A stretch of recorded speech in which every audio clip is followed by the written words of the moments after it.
3월 합평이에요. 지난주에 합평이 있었는데 얘를 갖다 어떻게 받아들여야 될 것인가 의미를 조금 말씀을 드릴게요. 3월 합평을 받고 앞으로 6월 9월에 모평을 볼 건데요. 이 의미는 뭐냐면요. 알고는 있어요. 정기적인 실력 진단 딱 이만큼입니다. 그 이상도 이하도 아니에요. 근데 아이들이 이걸 통해서 잘못 움직이는 경우는요. 얘예요. 제일 무서운 거는 첫 번째, 이 시험 결과에 대해서 이를 얘기하지 않았으면 좋겠어요. 잘 본 애도 있고 못 본 애도 있는 건데 이거 계속 움직이는 거거든요. 3월은 아무것도 아니고 6월도 별거 아니고요. 9월도 아무것도 아닌 겁니다. 저는 진짜 많은 케이스들을 보거든요. 대성 본원에 일반 여학생이 있었어요. 그 학생이 6월 모평에서 대성 전체 1등하고 9월 1등하고 정시로 2대 갔어요. 본인이 2대 갈 줄은 꿈에도 몰랐을 겁니다. 입시는 그런 거예요. 작년에 안모라는 남학생은 연대노수 되게 열심히 공부했어요. 연대 가는 게 소원이었습니다. 근데 연대노수 볼 필요가 없었어요. 왜냐면 수능 너무 잘 봤거든요. 그래서 서울대 경영 정시를 갔어요. 입시라는 건 굉장히 가변적인 거예요. 3월은 참고 자료 낼 수 있는 건데 이거 가지고 대학 가는 거 아니거든요. 그래서 여기다가 너무 큰 의미를 부여하지 않았으면 좋을 것 같아요. 하나만 더요. 결과 말고 과정을 봤으면 좋겠습니다. 그러니까 결과적으로 몇 등급이 나왔냐. 엊그제 상담한 학생은 국어 맨날 4등급 받다가 2등급이 나온 거예요. 너무 좋은데 너무 걱정되는 거죠. 엄마가 등급 오른 거 보고 너무 좋아했대요. 근데 다음 등급이 이만큼 나올까 자신이 없는 거죠. 결과적으로 몇 점 받았나 몇 등급 받았나는 큰 의미가 있는 건 아니에요.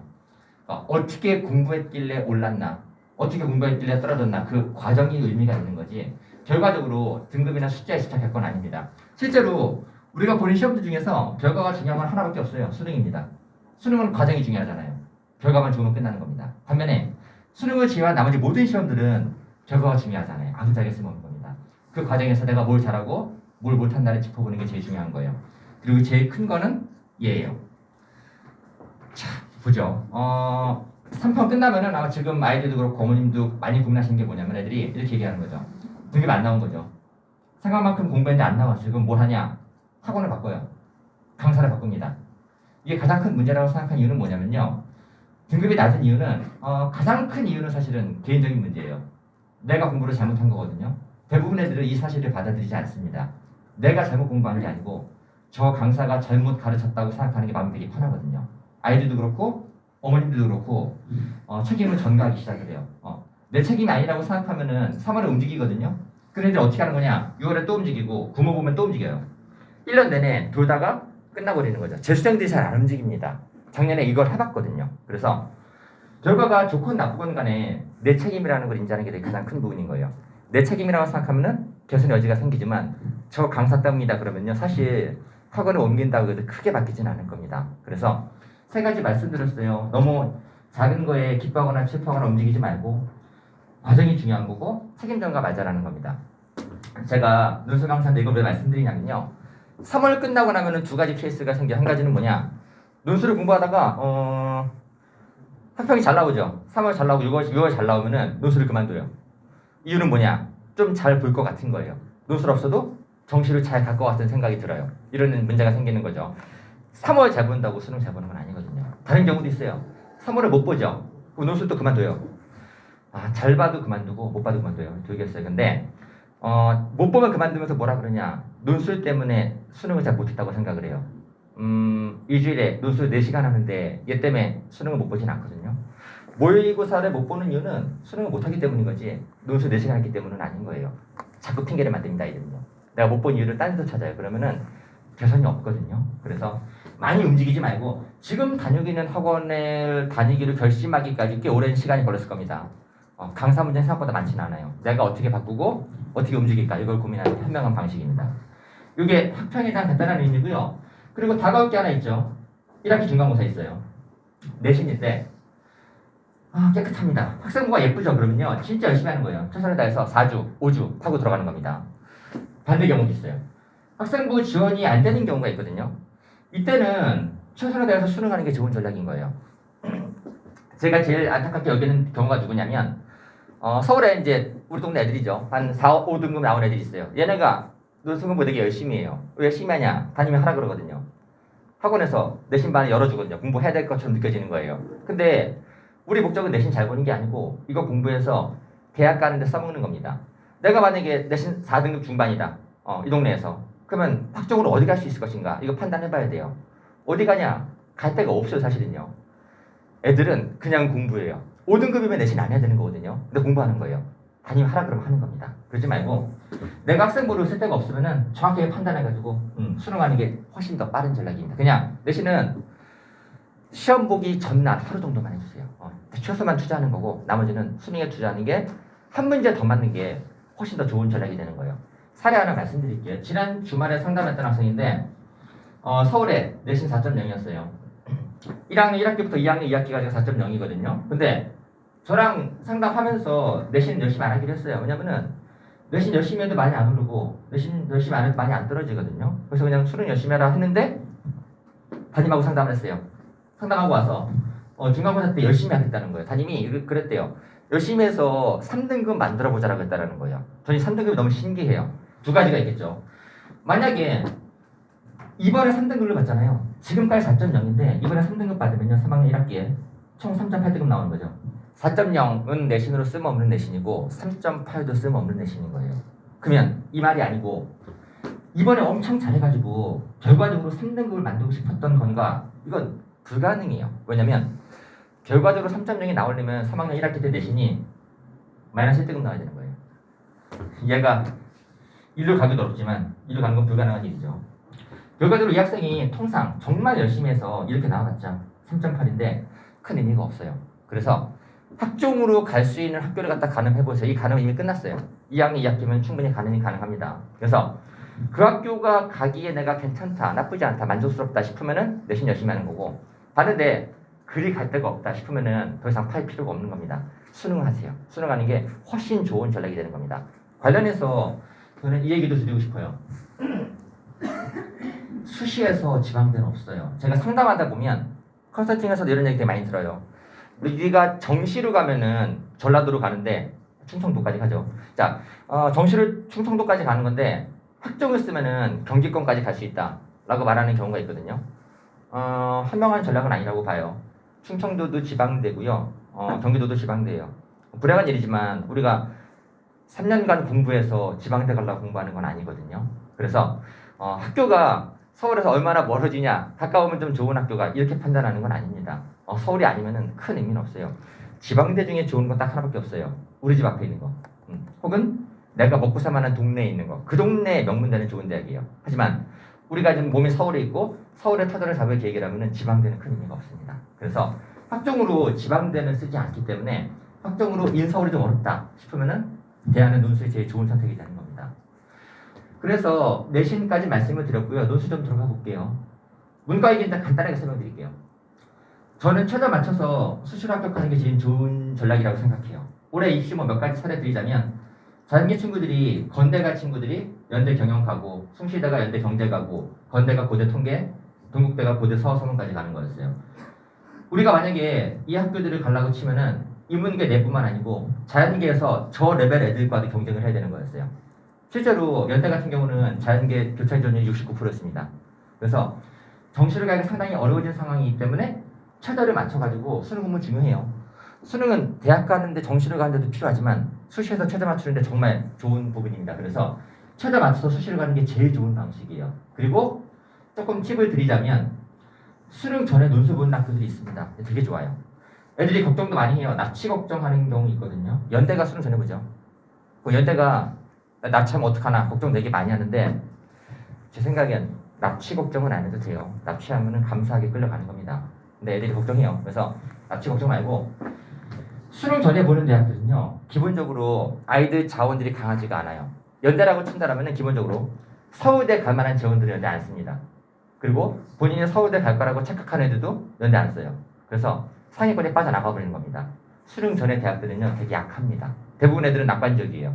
본인이 수능 잘 볼 거라 생각하기 때문에 수능 전에 논술을 지원하지 않습니다. 그래서 만약에 수능 전에 보는 대학들 중에서 마음에 드는 곳이 있다면요. 후보다 훨씬 편하거든요. 그래서 납치 걱정 말고 적극적으로 지원해서 최저 맞춰서 수시를 가는 게 가장 좋은 전략이라고 보는 겁니다. 그래서 논술을 써야 되는데 제가 유일한 안전지대 논술이라고 생각을 해요. 정시는 진짜 많이 넘어갔던 건 아실 겁니다. 문과침공이라고 표현이 됐었는데 학종도 넘어오나요? 와요. 학종은 어디로 가냐? 인문사는 잘 안 가고요. 상경이요. 대학 쪽에서도 상경계열에서 자연계 친구 들어오는 거는 환영합니다. 그래서 문과친공은 정시에서 대대적이고 그 다음에 학종에서 일부가 이루어지고 있어요. 논술은 좀 어려워요. 논술은 인문 논술은 완전 다른 파트거든요. 비교적 이 문과친공 시대에서 유일한 안전지대가 논술이라고 생각을 합니다. 그래서 작년에 침공이 있었고 올해는 더 심해질 거예요. 작년 애들이 알았겠죠. 보수적인 애들 넘어오지 않았어요. 근데 애들이 넘어가서 재미 보는 걸 봤거든요. 작년에 문과친공이 꽤 성공적이었어요. 그래서 올해는 확실한 건 더 많이 넘어오게 될 겁니다. 그래서 정시문이 상당히 좁아졌기 때문에 수시가 상대적으로 좀 매력적인 전형이 됐습니다. 논술을 해야 되는데 문제는 뭐냐? 합격 가능성에 대한 우려가 되게 많아요. 첫 번째가 이게 제가 제일 많이 듣는 질문이 이거예요. 너무 많이 떨어진다는 거. 이거 주변에 논술 떨어진 애들 본 적 있나요? 봤지? 끄덕끄덕 봤지? 진짜 많이 떨어지는 거 아시죠? 근데 그렇게 많이 떨어진 애들 중에서 논술을 1년 공부하고 떨어진 애들이 얼마나 있는지 아세요? 제가 대성에서 한 반에 들어가면 120명 있거든요. 종합반에 120명한테 물어봐요. 참나 가면 물어봅니다. 니네 작년에 논술 썼냐? 물어보면 90% 이상이 손을 들어요. 다 썼습니다. 그 상태에서 물어봐요. 니네 중에 1년 이상 공부하고 시험 본 사람 손 들어봐. 그러면 다 내리고 3명, 4명 남아요. 정말 100명이 넘는 애들이 시험을 보지만 공부 1년 공부한 애들은 3, 4명에 불과해지는 겁니다. 저는 얘기합니다. 니네 떨어져도 싸. 수능 끝나고 하루 공부하고 붙은 애들이 나온다면 그게 정의로운 전형은 아니라고 생각합니다. 1년 공부하고 붙는 게 올바른 전형이 되는 거였어요. 대부분 애들은요. 논술은 진짜 특이한 전형인 게 진짜 많은 친구들이 논술을 써요. 수시 전형에서 인서울에서 학종보다 많이 쓰는 게 논술입니다. 카드가 제일 많이 사용됩니다. 논술은 진짜 많이 쓰고 그 다음에 돈을 냅니다. 원서 써요. 그 다음에 시험장에 가요. 붙기를 간절하게 기원합니다. 하지만 공부하지 않아요. 진짜 특이한 전형이에요. 그리고 떨어졌다고 애들이 얘기하는 거죠. 떨어져도 싼 애들이 떨어지는 겁니다. 논술은 1년 공부하고 떨어지는 사람보다 많지가 않아요. 그래서 실경쟁률이 굉장히 높지만 만약에 초대를 맞추고 1년을 공부하면은 실경쟁률은 가장 낮은 전형이 논술입니다. 주변에 보세요. 주변에 친구들 보면 논술 써야 될 애들이 널려 있죠. 쓸 걸 알고 있지만 공부하지 않고 있잖아요. 그래서 실제로 탈락자는 많지만 1년 공부한 탈락자는 굉장히 적습니다. 그래가지고 논술은 실경쟁률은 가장 낮고 공식경쟁이 가장 높은 그렇게 되는 겁니다. 그래서 처음에 보이는 숫자에 너무 현혹되지 않았으면 좋겠어요. 하나 더 볼까요? 이것도 진짜 많이 들어요. 육론술이 위험하다 그러는데 육론술이 위험하죠. 그러면 뭐가 안전한지 아세요? 수시에서 안전한 거, 수시에서 안전한 건 육학종이죠 당연히. 그 중에 제일 안전한 것도 알려드릴게요. 서울대, 연대, 고대 육학종이 제일 안전한 거예요. 이 안전한 거 두고 왜 육론술을 하냐? 라는 얘기는 무의미한 겁니다. 육학종이 쉬운 겁니다. 육학종으로 쓰려고 봤더니만 학교가 만족스럽지 않은 거예요. 그러면은 차선책으로 육론술을 쓰게 되는 겁니다. 육론술을 쓴다 그러면 주변에서 우려합니다. 만류해요. 위험하다고 합니다. 근데 그런 사람들의 전반적인 특징이 뭐냐? 그 누구도 육론술에 대안을 제시해주지 못해요. 육론술을 쓰는 이유는 그 학생이 처한 본인의 상황에서 논술 러스당 쓰는 게 가장 합리적이고 가장 안전한 전형이기 때문에 그런 겁니다. 이 학생이 만약에 내신이 4.5예요. 인서울 가고 싶어요. 학종으로 쓰면은 가능성이 제로고 논술은 가능성이 나오는 겁니다. 육론술은 수시에서 일부 학생들에게 있어서는 가장 안전한 전형이 되는 겁니다. 그래서 육론술이 위험하면은 대안이 있으면 좋아요. 근데 대안이 없는 비판은 의미가 없는 겁니다. 좀 더 볼게요. 이거 되게 많아요. 우리 반 애가 물어보더라고요. 근데 논술은 대치동애들이 잘 쓰지 않나요? 그걸 하고는 건데 특목고, 재수생, 대치동애들이 싹 쓰지 않는다. 이게 그럴 것 같으세요, 근데? 결론적으로 말씀드리자면 특목고하고 재수하고 대치동애들이 비교적 잘 쓰는 건 사실이에요. 사실인데 얘네가 조금 잘 쓴다고 해서 그러면 내가 논술 안 쓰고 딴 거 뭐 할 거냐? 별로 대안이 없어요. 조금 잘 쓰는 건 사실이에요. 완전 잘 쓰지 않습니다. 결과적으로 말씀드려서 특목고 애들이 논술에서 20% 정도, 재수생이 43%, 대치동 통계는 없어요. 대치동은 없고 서울 전체 애들이 46% 차지한다. 논술 합격생 중에서. 그래서 얘네가 싹쓸이는 아니고요. 꽤 가져가는 건 사실이에요. 절반 미만 가져가요. 하지만 절반 이상의 포션이 남아있으니까는 충분히 도전해야 되는 겁니다. 그래서 이 정도가 내가 탈락자가 많이 있는 것처럼 보이지만 위험해 보이지만 다른 애들이 붙는 것처럼 보이지만 충분히 합격이 가능하다는 부분 말씀드리는 겁니다. 그리고 논술을 준비하고 합격했으면 좋겠어요. 근데 이런 우려도 많아요. 수능이 먼저다라고 생각하는 경우가 있어요. 수능을 먼저 하고 이런 얘기 많이 하죠. 수능이 안정화되면 논술하겠다. 진짜 많이 듣는 소리인데 두 가지를 말씀드릴게요. 수능이 안정화되면 논술을 안 하는 거예요. 수능이 안정화되면 논술이 필요 없습니다. 논술하는 이유는 수능이 안정화가 안 됐기 때문인 거예요. 수능 잘하는 애들은 논술이 필요가 없어요. 두 번째, 그러면 수능이 안정화되는 시기는 도대체 언제 올 것이냐? 영원히 오지 않아요. 3월 평가 1등한 학생이 두 달에 쭉 뻗고 잘 것 같죠? 그렇진 않아요. 입시가 가변적이기 때문에 그 어떤 학생도 안정권이라고 말할 수 있는 사람은 없습니다. 그래서 수능이 안정화되면 논술해야지 이 시기는 대부분 내년 3월로 갑니다. 좋은 선택은 아니라고 봐요. 그래서 수능이 먼저가 아니고요. 수능과 논술은 같이 하는 거예요. 수능 오래 보는 거고 논술 오래 보는 겁니다. 만약에 수능을 오래 보고 논술을 내년에 본다. 그러면 수능 먼저가 맞아요. 근데 실제로는 얘도 오래고 얘 오래 보는 거예요. 같이 보는 건데 다만 이게 더 중요하기 때문에 얘에다 시간 더 많이 투자하는 것뿐인 겁니다. 이해하는 거예요. 일주일에 70시간을 여기다 투자하세요. 여기다가 4시간만 투자했으면 좋겠어요. 그러면 좋은 결과 나올 수 있는 겁니다. 그 다음에 이런 것도 있어요. 우리 아이 실력이 어떠냐고, 그러니까 처음 들어와서 우리 애가 글을 잘 쓰나, 우리 애가 얼마나 잘 쓰나 궁금해 하시는데 하나씩 말씀드리면요. 실력은 바닥이죠. 첫 주에 글을 썼으면 못 썼겠죠. 그렇죠? 당연히 못 쓰는 겁니다. 지금 못 쓰는 거고 남은 8개월 동안에 열심히 잘 쓰게 만드는 게 목적이지 지금 잘 쓰는 애들은 없어요. 수학을 처음 시작하면 수학 문제 못 풀 거 아니에요. 논술 못하는 게 당연한 겁니다. 그래서 지금 시점에서 우리 애가 얼마나 잘하나는 그렇게 중요하진 않습니다. 남은 시간 어떻게 쓰냐에 따라서 얼마든지 바뀔 수 있는 거예요. 그러면 이것도 물어봐요. 우리 애가 논술의 가능성이 있냐 물어보시는데 저 의미 없다고 생각을 해요. 왜냐면 이 질문의 바닥에 이런 생각이 깔려 있는 거예요. 우리 애가 논술을 잘하면 논술을 공부해보고 논술을 못하면 딴 거 해야지 라고 생각하시는데 그 딴 게 뭐가 있나? 딱히 대안이 많지 않습니다. 그러니까 보세요. 처음에 논술을 시작할 때 논술을 잘해서 논술을 시작했나 생각해보세요. 그게 아니거든요. 논술을 시작하는 이유는 논술을 잘하기 때문이 아니고 내신을 못하기 때문인 겁니다. 내신을 못하니까 논술하는 거지 논술을 잘하니까 논술하는 게 아니에요. 그래서 대부분 아이들은 본인에게 선택권이 있다고 생각을 해요. 학종을 쓸지 말지는 선택권이 있어요. 플랜 A가 학종이거든요. 근데 내신이 안 돼. 그러면 선택권이 없어요. 수시에서 논술밖에 없습니다. 그래서 우리가 논술을 시작한 이유가 논술을 잘하기 때문이 아니고 내신을 못하기 때문이라는 본인의 상황을 되게 냉정하게 인식하는 게 되게 중요한 겁니다. 뭐 이렇게 생각하실 수 있겠죠. 저 강사가 참 옳은 말을 참 싸가지 없이 한다 생각할 수 있겠는데 많이 말씀드려봤죠. 근데 이게 가장 정확한 표현인 것 같아요. 내가 논술을 왜 하나? 천천히 고민해 보셨으면 좋겠어요. 하나 더 볼까요? 4월이면 늦지 않나 하는 건데 빠른 건 아니에요. 1월이 좋은 시점이었어요. 1월은 지났고 다만 여름이나 수능 후에 헐레벌떡 오는 것보다 훨씬 빠른 시점입니다. 예전과 조금 달라진 게 뭐냐면 논술 문제가 좀 쉬워졌어요. 예전에 정말 1년 이상 준비하는 게 필요했는데 요즘 조금 다릅니다. 그 이유가 뭐냐면 정부가 논술을 싫어해요. 왜 싫어하냐면은 논술이 사교육의 주범이라고 생각합니다. 근데 끄덕끄덕 하시는 분이 그래요? 논술이 사교육의 한번 생각해보죠. 논술이 사교육의 주범이에요? 전 아니라고 생각해요. 사교육의 주범은 현우진이에요. 네. 그 정도 클래스는 돼야 사교육의 주범이 되는 겁니다. 우리는 사교육 주범이 아니에요. 1년 수학 사교육비의 논술은 100분의 1도 안 되는 겁니다. 근데 하여간 잘 몰라요. 문재인이. 그래가지고 논술이 사교육의 주범이라고 판단한 결과 논술의 범위를 교과 범위 내로 완전하게 제한해버렸어요. 그래서 글이 상당히 쉬워졌습니다. 독해 레벨이 많이 낮아졌기 때문에 예전에는 꽤 오래 걸렸지만 요즘은 조금 짧은 기간 내에도 시험 보는 게 가능해졌어요. 문제가 진짜 쉬워졌어요. 예전에 서울대 논술은 5시간짜리 시험이었어요.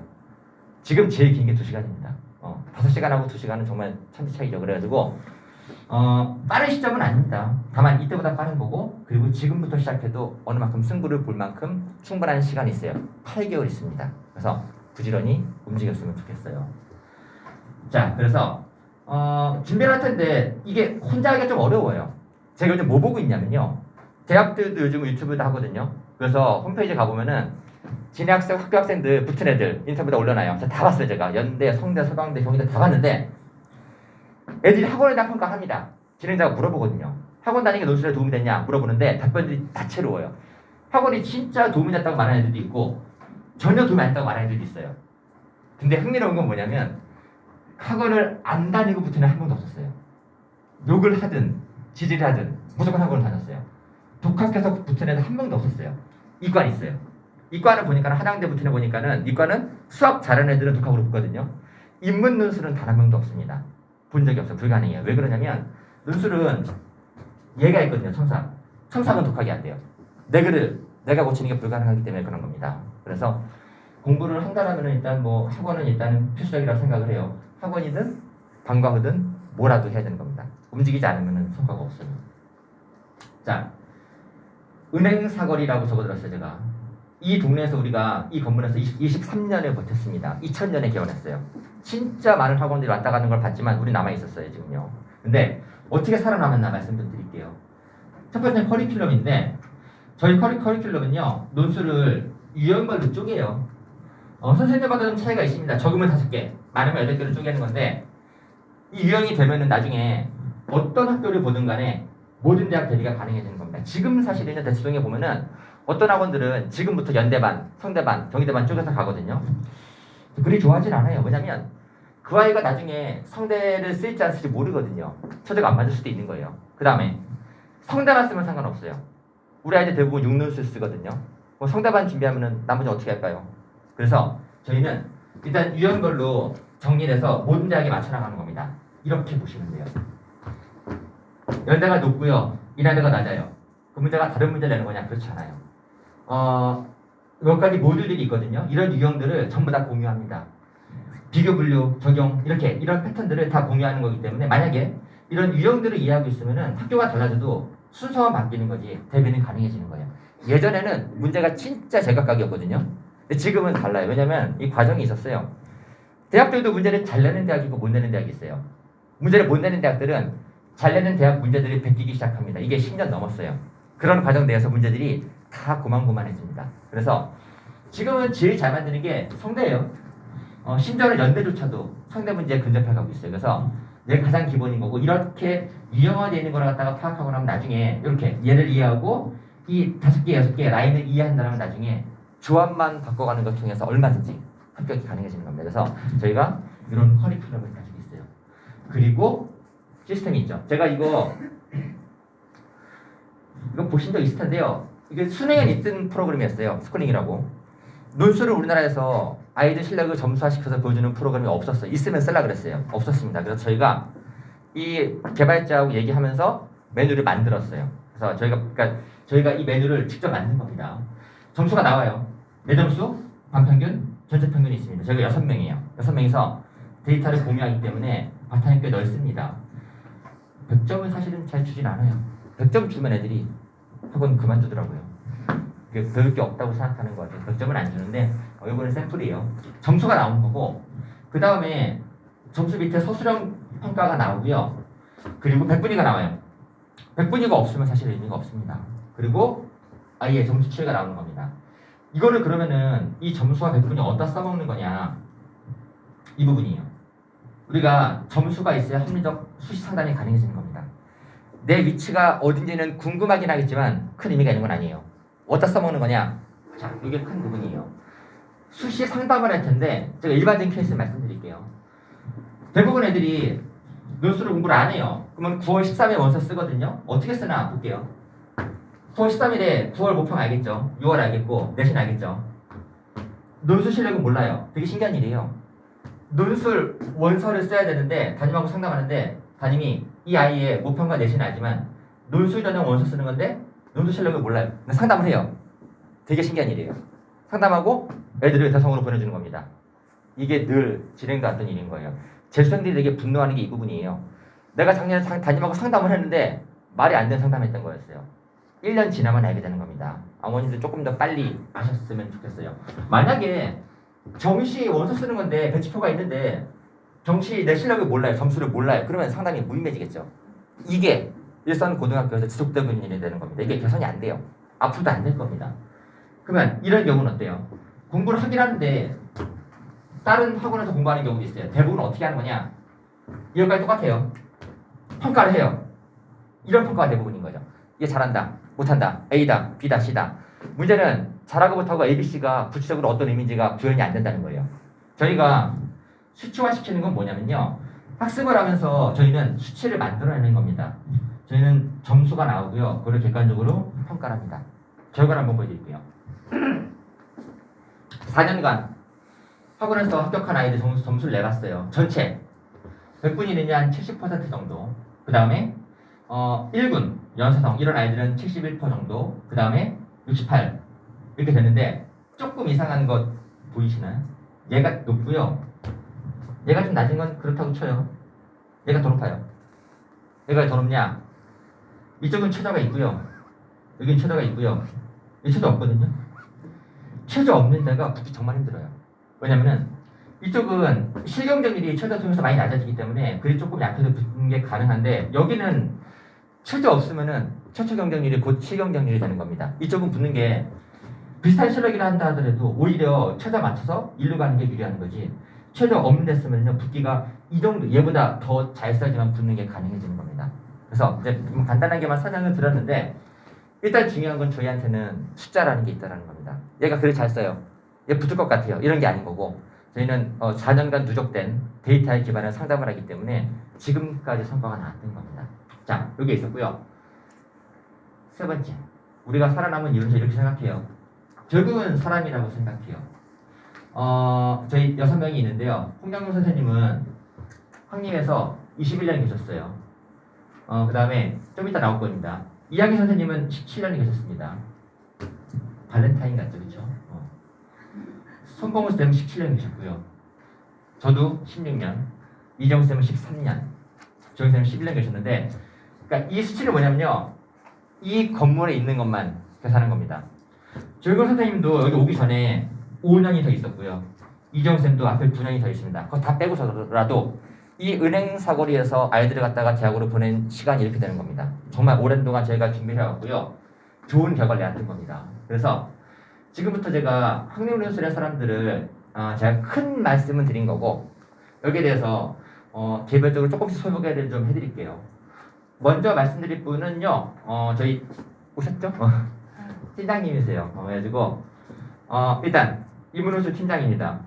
저는 이렇게 생각해요. 팀장이 되는 이유가 있다고 생각합니다.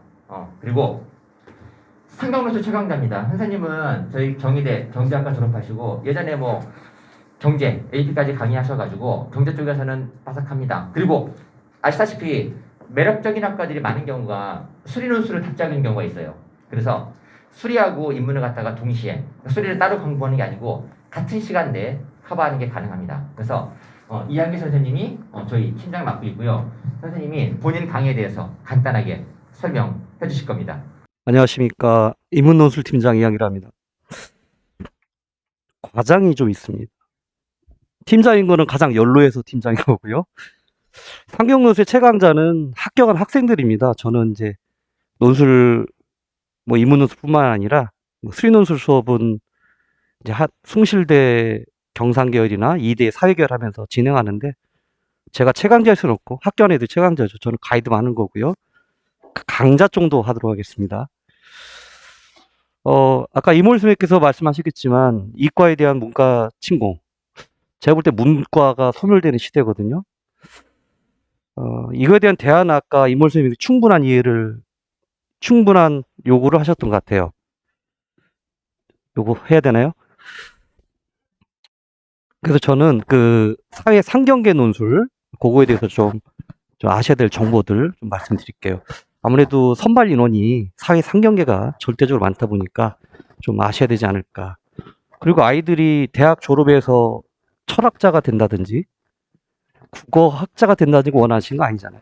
취업을 생각하시는 거니까 아무래도 현실적 선택이 있어서 사회 상경계는 문과 학생들이 어느 정도 좀 최우선으로 돼야 되지 않을까 생각을 합니다.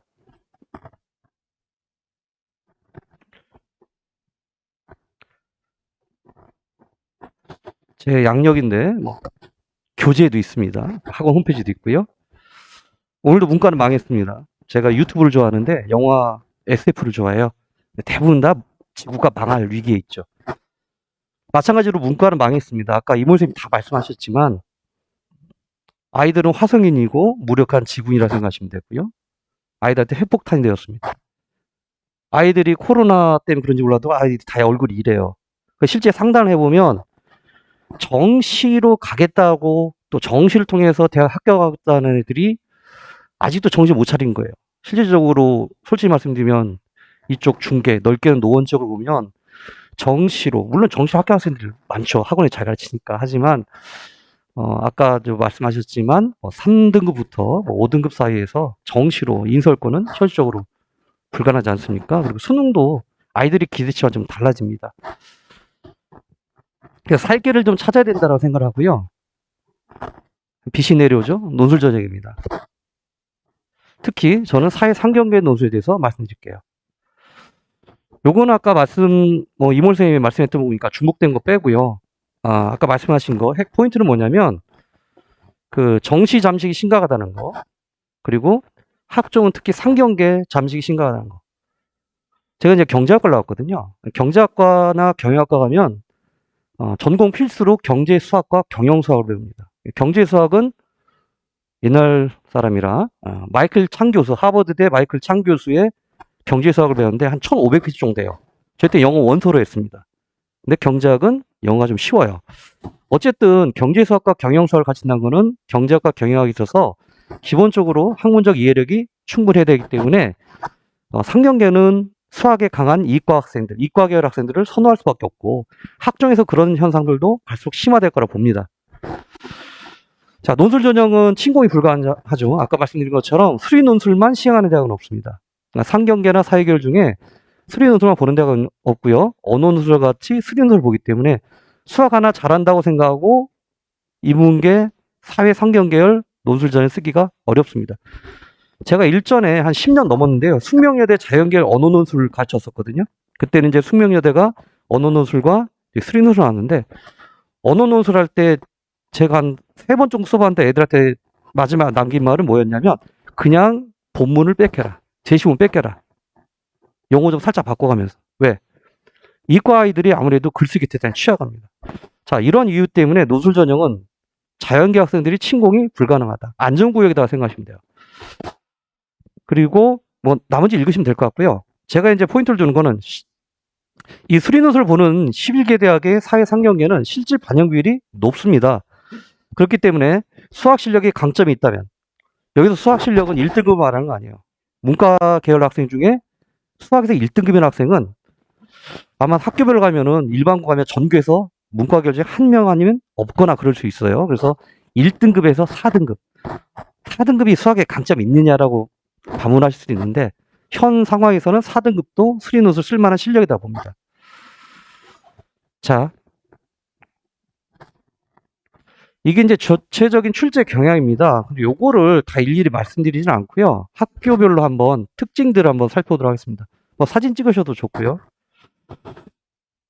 출제 범위가 수학 1, 2, 그리고 미적분 1, 확률 통계, 경제함수의 이해와 응용입니다. 그래서 PPT가 좀 깨졌는데요. 수학 1, 2를 범위로 해서 내는 대학의 가천대와 수원대.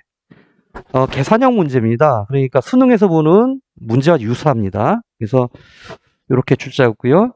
연세, 한양상경, 중앙대 경영경제, 경희사회, 카톨릭, 생활과학 디자인과 미디어 아마 커뮤니케이션일 거예요. 이 대학들은 미적분과 확률 통계까지 내고요. 순수하게 경제함수에 대한 이해 응용, 공식도 줍니다. 요것만 내는 대학은 이화여대 사회, 숭실대 경상, 한양대 에리카입니다. 그리고 최근에 기출문제 보면 물론 경희대는 작년에 도표가 나와서 좀 혼란스러운 측면이 있었지만 중앙대라든지 경희대 같은 경우도 경제함수에 대한 응용이 좀 발생하는 것 같아요. 나오기 시작하는 것 같고요. 건대상경은 이 4개를 대부분 아우르는 형태로 문제가 출제되고 있습니다. 출제 의도가 있는데요.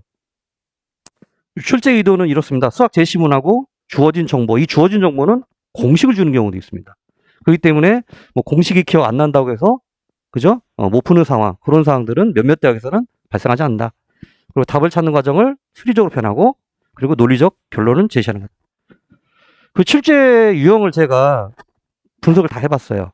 이 대학들 도대체 뭘 내나 했더니 도표나 통계 자료 분석한 추론 유형, 통계 도표 자료인데 자료 해석과 유사하다라고 볼 수 있고요. 이거는 어머니들도 하실걸요? 이자 계산. 대출 원리금 갚아야 되잖아요. 이거 다 계산 가능해요. 이거를 내요. 이거를. 예를 들면 숭실대, 이화여대, 특히 숭실대 보면 복리 계산하는 게 시험에 나왔습니다. 근데 복리 계산식을 다 줘요.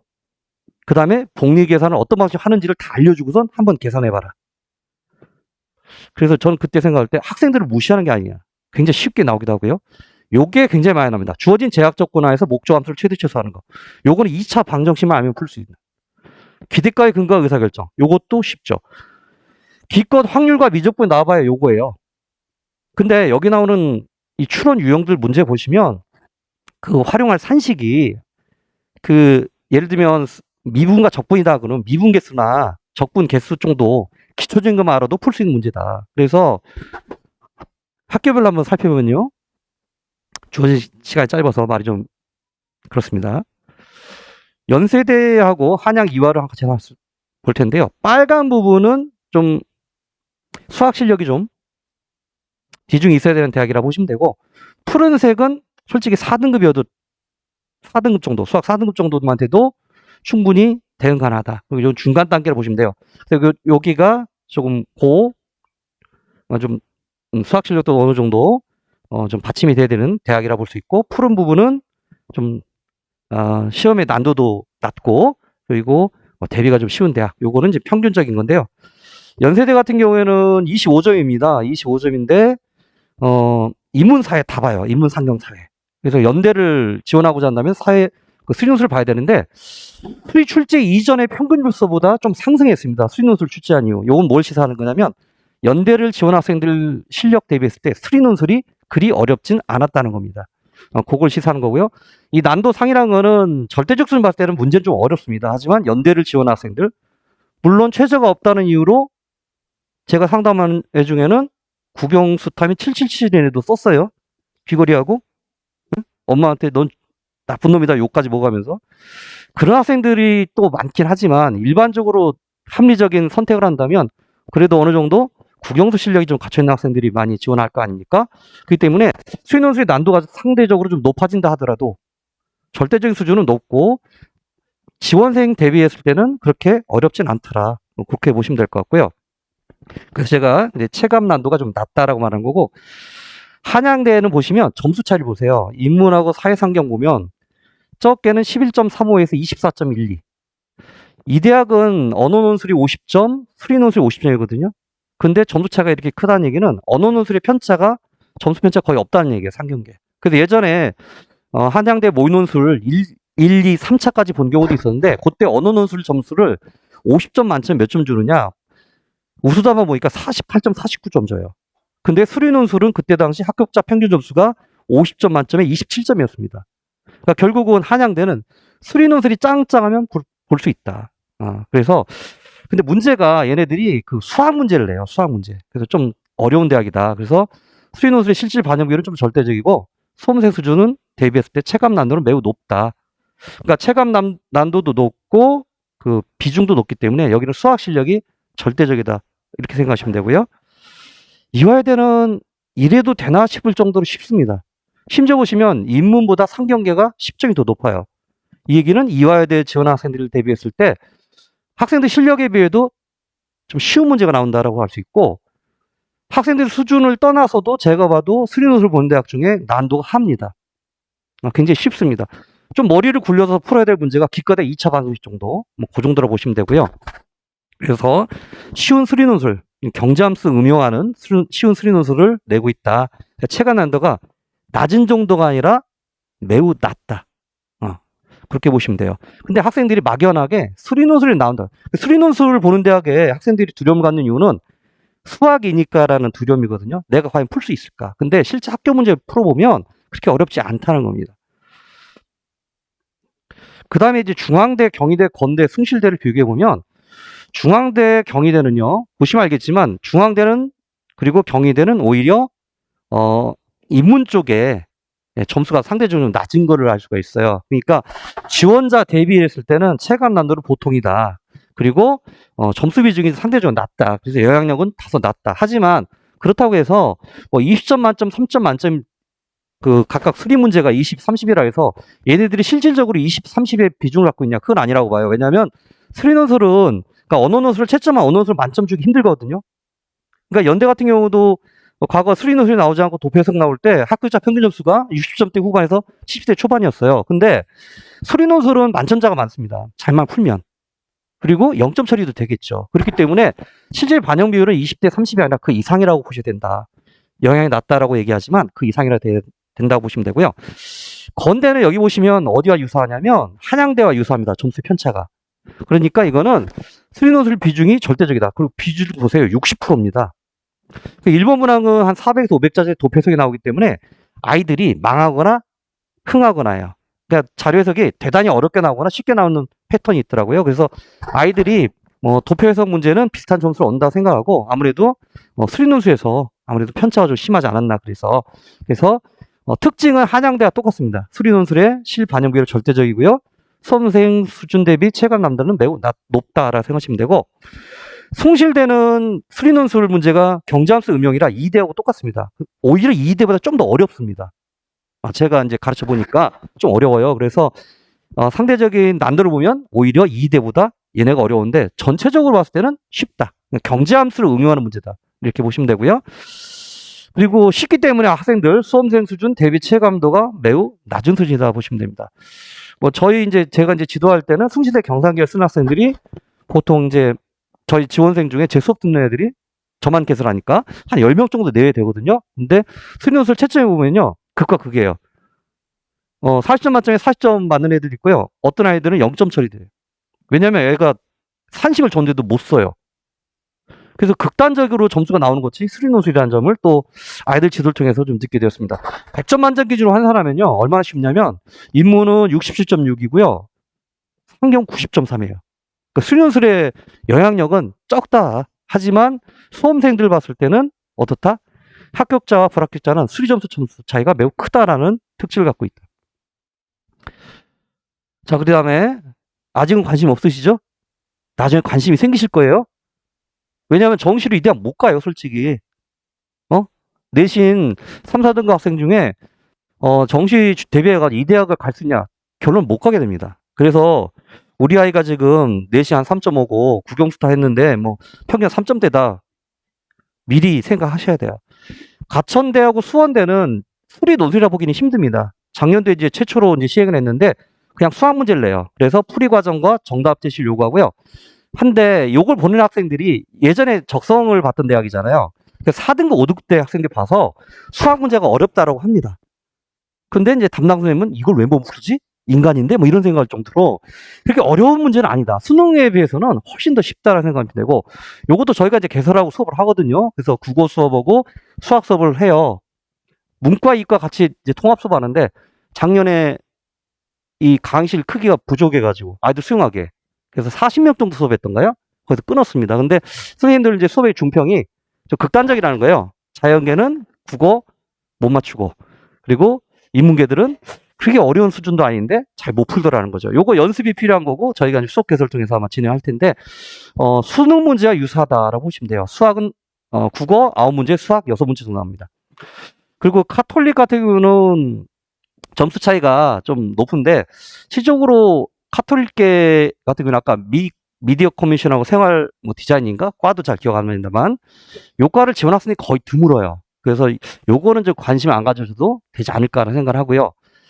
그리고 한양대 에리카 얘네들은 사회과학 계열만 논술 시험을 봅니다. 인문은 폐지했어요. 그래서 한양 에리카는 사회과학 계열만 선발을 하고요. 걔네들이 언어 논술 60, 수리 논술 40점을 냅니다.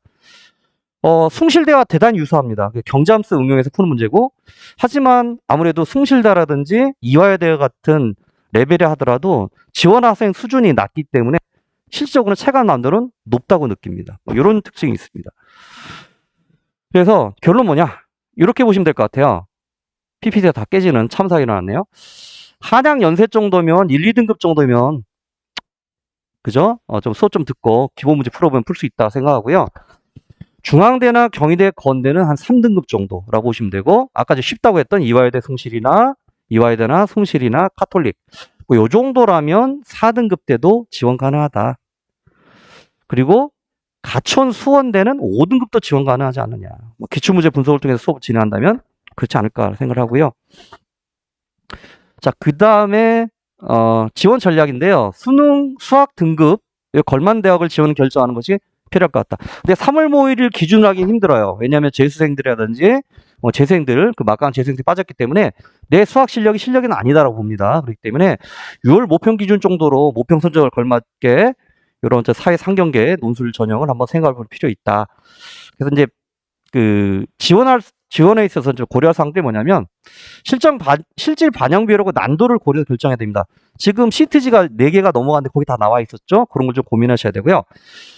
수리노술 비중이 뭐 적게는 20에서 많게는 60이다 보니까 언어노술 실력이 좀 취약해도 수학 실력을 합격할 수 있습니다. 실질 반영 비율을 고려한다면 한양대, 건국대, 가톨릭대 60, 50, 40이죠. 그리고 난도를 50, 60, 40이죠. 난도를 고려한다면 연세한양, 중앙경희건국, 이화여대, 숭실에리카, 그리고 기타 이제 가천대, 그리고 이제 수원대라 보시면 되고, 언어노술 취약에도 수학 실력 합격할 수 있다. 실제 사례가 있습니다. 올해 이제 건국대 부동산학과하고 숭실대 인문계를 합격한 학생인데 그 학생이 실제 논술은 많이 하진 않았어요. 6월부터 이제 제 수업을 들었는데 이 학생은 전략적 공부했습니다. 뭐냐면 본인의 목표 대학은 물론 이제 경희대 사회계열도 되고 뭐 중앙대도 잡겠는데 일단은 그 대학에서 나는 언어 논술 문제부터 일단 파악을 하는 거예요. 그래서 그 유형을 집중적으로 연습했습니다. 그 학생이 건대를 합격한 이유는 도표 해석에서 기본을 쳤고 그 다음에 수리 논술을 잘 봤기 때문이죠. 정시도 나쁘지 않게 봤어요. 그래서 정시는 숭실대 중간학과 정도, 문과계열 중간학과 정도 갈 성적이 나왔는데 논술은 이제 건대, 이제 부동산학과를 합격해서 가게 됐습니다. 그 학생한테는 언어 논술 꽤 잘 쓴 것도 아닙니다. 실제 스쿨링을 성적 확인해 보니까 언어 논술 성적은 그렇게 뛰어나지 않았습니다. 왜냐하면 준비가 짧았기 때문에. 근데 수학 실력이 2등급은 항상 유지를 했어요. 물론 수능에서 실제 3등급이 나오긴 했지만 그래서 그 수학 실력으로 극복을 했다. 이렇게 이해하시면 될 것 같고요. 그리고 유형에 따른 결정, 언어 논술과 연계돼 출제되는 대학은 연세대, 경희대. 그리고 고난도 수학, 그러니까 우리 아이가 1, 2등급 찍는다. 그러면 한양대 쓸만하다. 경제함수에 대한 이해, 요거는요 실제 경제를 선택한 학생들이 실제 이제 고3 문과 중에 1% 내외잖아요. 그래서 경제에 대해서 잘 몰라요. 그래서 경제함수도 잘 이해를 못하고요. 그렇기 때문에 이 경제함수에 대한 이해가 있으면 요 대학들이 다 커버가 가능하다라고 생각하시면 돼요. 물론 중앙대 경희대는 꼭 경제함수만 내는 건 아니지만 이대나 건대, 숭실대는 경제함수를 낸다. 그 수학 1, 2 계산 문제만 내는 대학은 가천, 수원대다. 이렇게 하시면 될 것 같습니다. 자, 어떻게 할 것인가? 이제 수업 홍보입니다. 간단히 말씀드릴게요. 그 강사 그 강좌 속에서 있는 내용이라 간단히 말씀드릴게요. 저는 이제 수업의 제목이 논술이 기술이고요. 사회 상경계 논술에 최적화된 수업이라고 저는 생각하고 싶어요. 그래서 요거 논제 해결 3단계 프로세스 해서 이제 단계별로 접근하는데 요거는 수리 논술도 같은 방식으로 이제 접근합니다. 그리고 제가 이제 수업에 포인트 두는 거는 사회 상경계 계열에서 경제학, 경제수학 기초, 기본 정립. 그래서 제 교재를 수업 때 보시면 거의 30% 이상이 경제 지문이에요.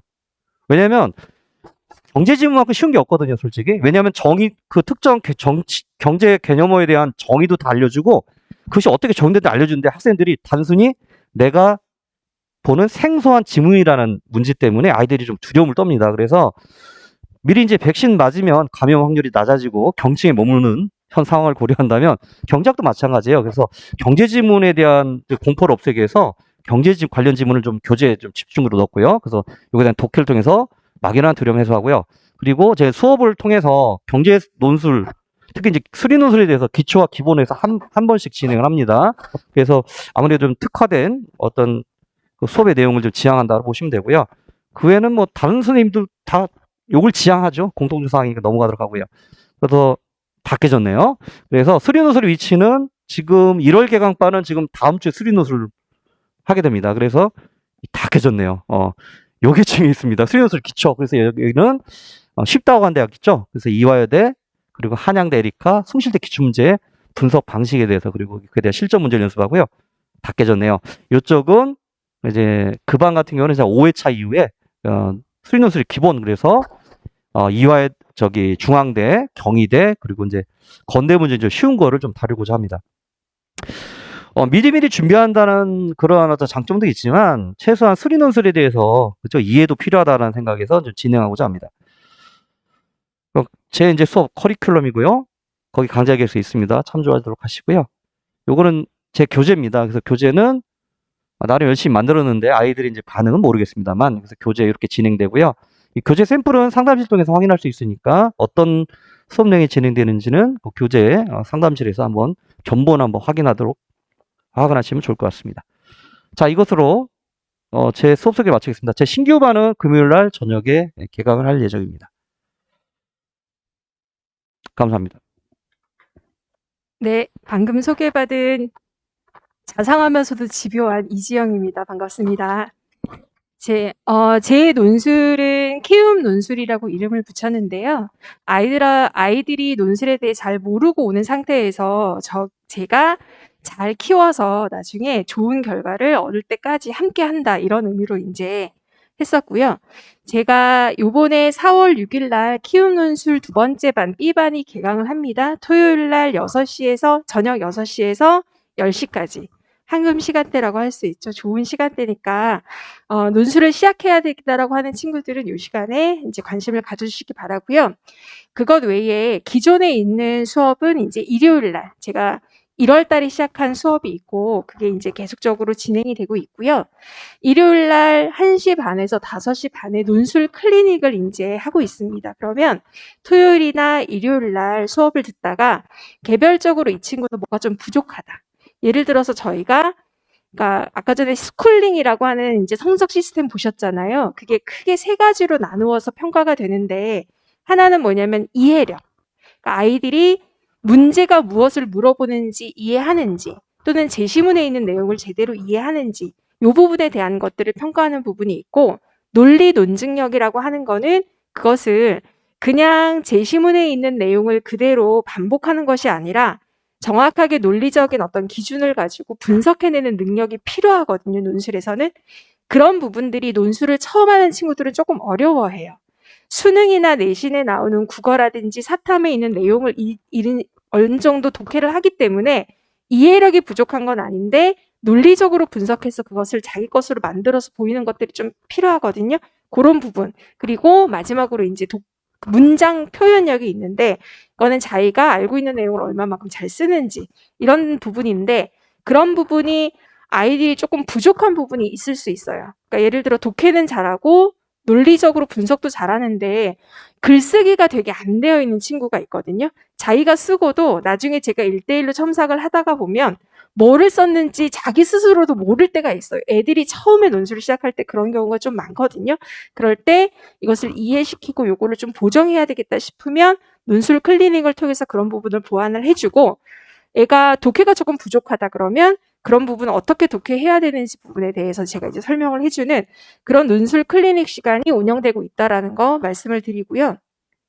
그리고 요거는 이제 제 소개입니다. 예, 저는 이제 학립논술에서 인문논술 강사로 학립논술과 결합된 지는 13년이 됐고요.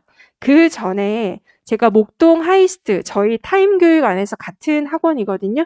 목동을 맡아서 이제 논술을 하고 있었고, 이제 결합을 해서 지금 학립논술에서는 13년 동안 인문논술 강사를 하고 있고요. 그리고 동시에 제가 지금 중계동에 저기 유경 플라자에 있는 8층에 보면 미래탐구라고 중등 이제 수학과학 중심 학원이 있어요. 거기서 입시 상담 연구소 소장을 맡고 있습니다. 그러니까 제가 상담을 하는 데 있어서는 아까 보셨듯이 좀 친절하고 자상하고 그리고 집요한 어떤 그런 부분들이 있다라는 거 그런 거를 이제 좀 말씀드리고요. 그리고 강의 특징 어려운 논술을 쉽게 논술의 구조 파악을 통한 쉽고 빠른 이해라고 되어 있는데 실제로 논술은 그 자체로는 그렇게 어려운 건 아니에요. 그렇게 어려운 건 아닌데 처음에 시작할 때 아이들이 익숙하지 않은 부분들이 있습니다. 왜냐하면 아이들이 학교에서 되게 짧은 어떤 서술형 이제 답안을 쓰거나 하는 경험들은 있지만 거의 대부분 내신이나 수능은 5개의 이제 그 번호 중에서 하나를 고르는 방식의 객관식 시험이 많잖아요. 그런 것들을 자기가 스스로 문장으로 그리고 한편에 완성된 글로 만든 경험들이 없기 때문에 처음에 좀 어려워하는 거예요. 그러니까 아는 거를 자기가 원하는 방식의 어떤 글로 만들어내는데 처음에 조금 어렵다라는 거지 논술 자체가 그렇게 어려운 것은 아니라는 거. 예전에 비해서 지금 논술은 많이 쉬워졌거든요.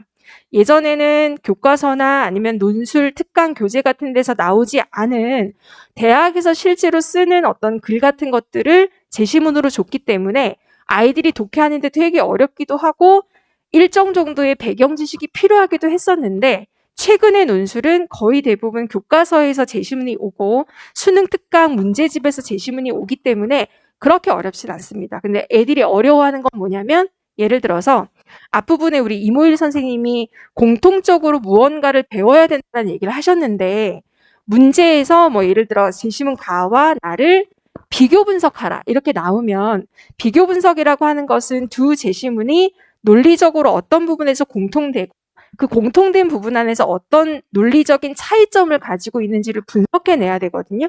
근데 이런 것들에 대해 잘 모르면 아이들이 그냥 제시문 가에 있는 내용 요약하고 나에 있는 내용 요약하고 자기 마음속으로는 비교했으니까 마치 비교 분석한 것처럼 그렇게 하는데 그런 것들이 제대로 그러니까 학습되지 않으면 처음에는 조금 어려운 거죠. 자기 나름대로 했다고 하는데 제가 봤을 때에는 문제가 요구하는 것과 전혀 다른 방향의 답을 했다거나 이런 것들 그런 것들이 조금 더 쉽게 제가 이제 가르친다라는 특징이 있고요.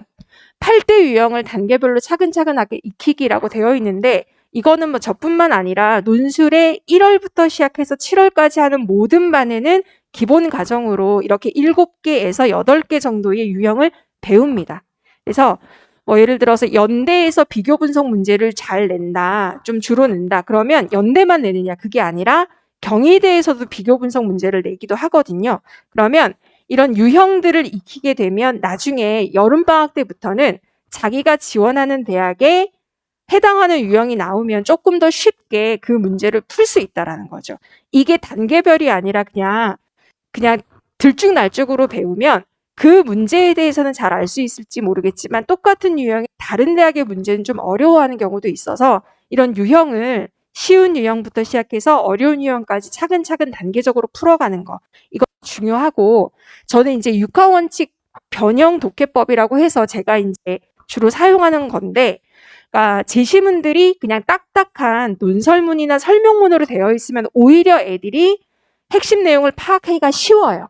그런데 논술 제시문은 그렇게 설명문이나 논설문처럼 이렇게 교과서에서 나오는 지문처럼 되어 있는 것도 있지만 문학 작품이 나오기도 하고 아니면 문학 작품이 아니라 신문 기사가 나오기도 하고 아주 구체적인 일상을 보여주는 제시문이 나오기도 하거든요. 그럴 때 아이들이 내용은 이해를 하는데 이 내용에서 내가 뭐가 중요한가를 빼내야 되는지를 어려워할 때가 있어요.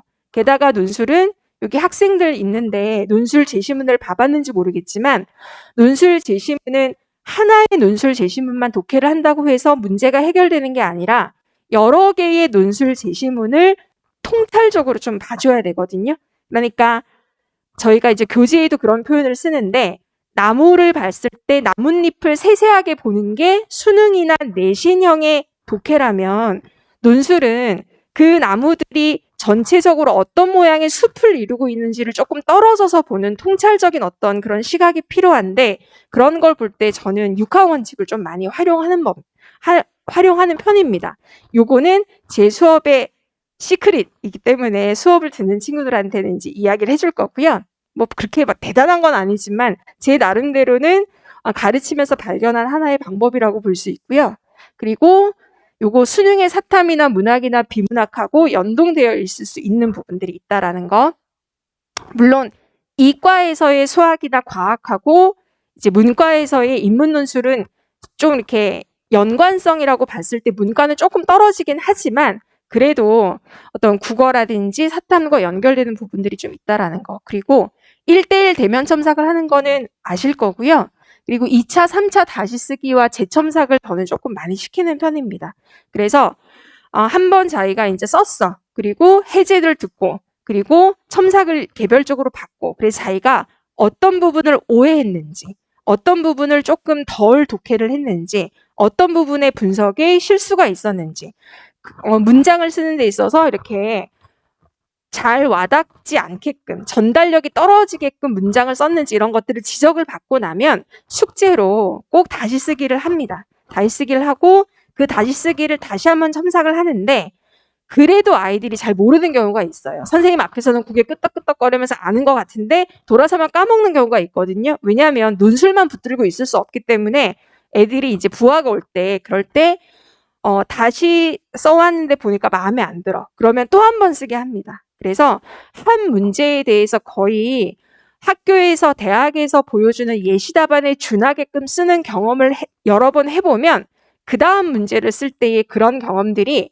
누적돼서 아이들한테 이제 영향을 줘서 조금 더 글을 잘 분석하고 쓰게 되거든요. 그런 부분을 하기 때문에 요거 제가 하고 있고요.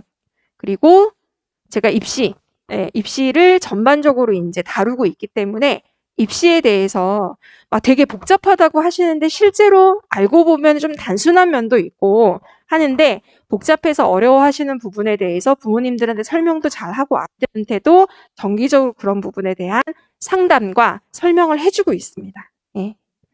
그래서 좀 시작을 제가 쉽게 하고 그리고 실력이 쌓이고 마지막에 결과까지 좋은 그런 것들이 제 논술의 특징이라고 볼 수 있고요.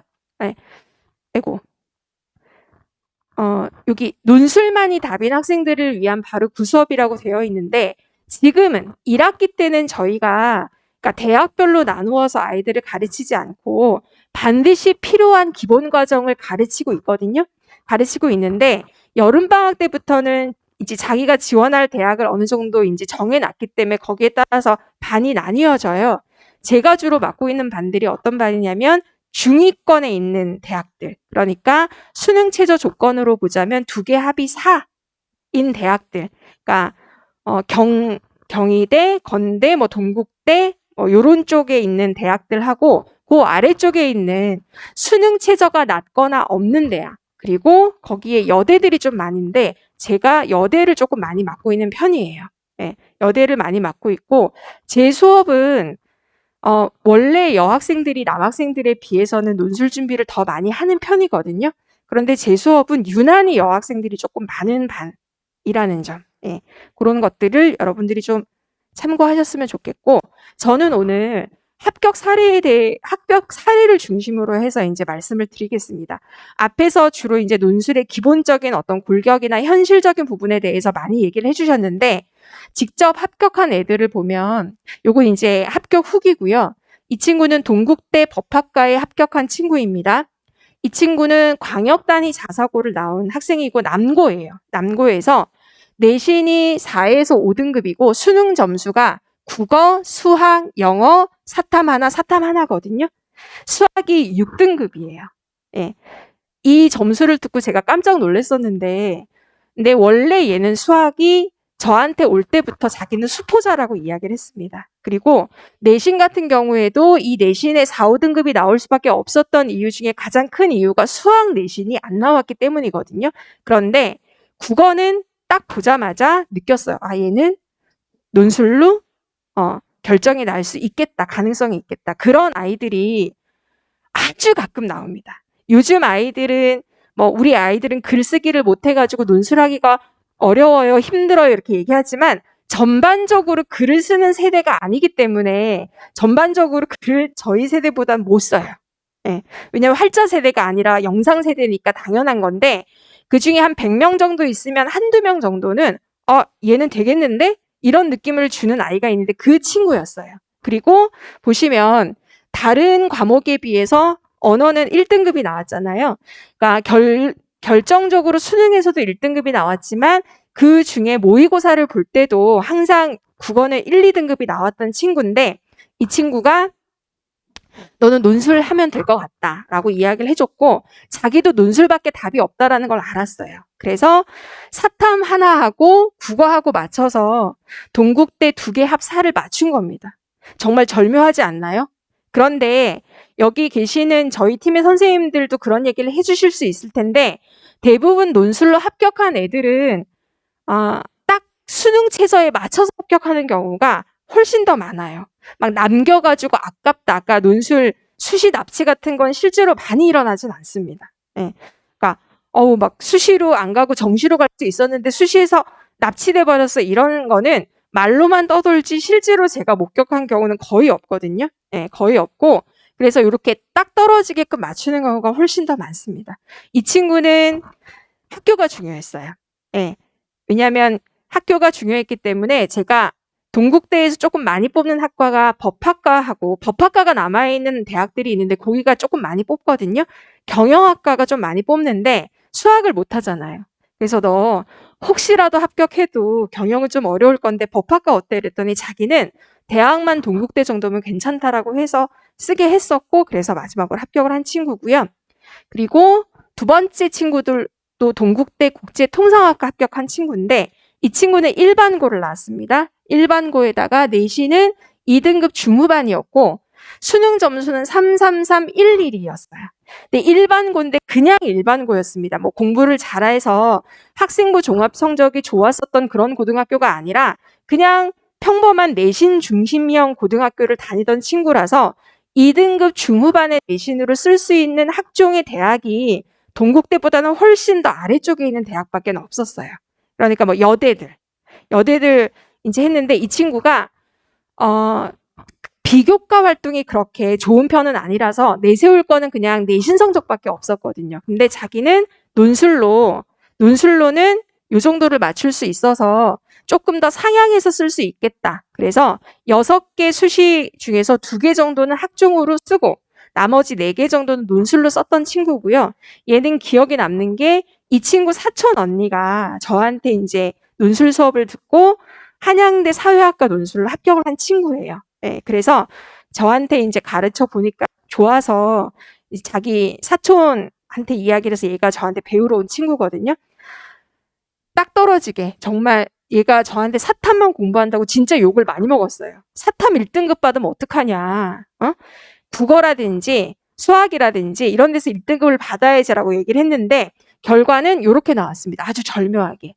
얘는 국어를 잘하는 편인데 이미 여기 앉아있는 친구나 집에 있는 아이들도 알고요. 국어를 잘하는데 국어 점수가 안 나오는 대표적인 애예요. 왜냐하면 느려요.